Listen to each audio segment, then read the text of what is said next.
Une des choses les plus importantes pour les gardiens de but, c'est d'attacher ce fameux cordon-là. La plupart des fois, les parents ne savent aucune idée à quoi que ça sert, puis comment le poser, surtout comment l'attacher.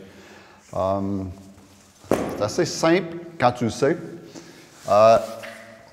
Le cordon-là est très important. C'est ce qui fait que tu vas avoir une bonne stabilité avec ta pad. C'est ce qui fait que ta pad ne tournera pas. Donc, il est important de bien l'attacher. On peut partir du premier trou du patin du gardien de but, sur un côté, et puis l'autre bord. On le serre comme ça. Et puis après ça, lui, on va aller le passer dans le dernier trou en dessous du patin. L'autre aussi sur l'autre côté. On sort. Tout ce qu'on a à faire, c'est de faire une boucle par-dessus son pied. Quand tu achètes les pads neuves, les cordons sont tout le temps trop longs. On les coupe de bonne grandeur. Et puis, il est attaché. C'est simple, hein? Ce qu'on va faire après ça, là, tu peux attacher ta jambière. La jambière n'est pas obligée de l'attacher trop serré.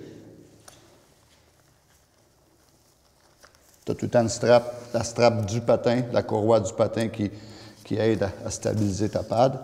Mais c'est surtout le cordon, quand il est bien attaché, c'est ce qui fait que ta pad ne tournera pas.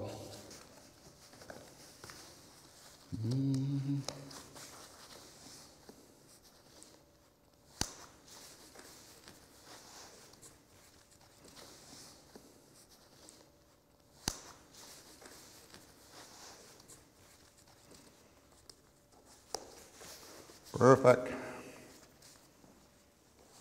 On aime que les deux dernières soient assez lousses pour permettre quand le jeune va aller en papillon, que les pads peuvent tourner. Donc, et les autres, c'est une question de goût. J'ai des gardiens de but qui, pour être bien honnête, qui n'auraient pas besoin de courroie pantoute, peut-être une ou deux.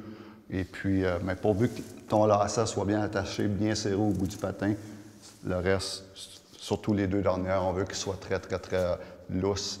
Et puis les deux autres, ben, c'est une question de goût.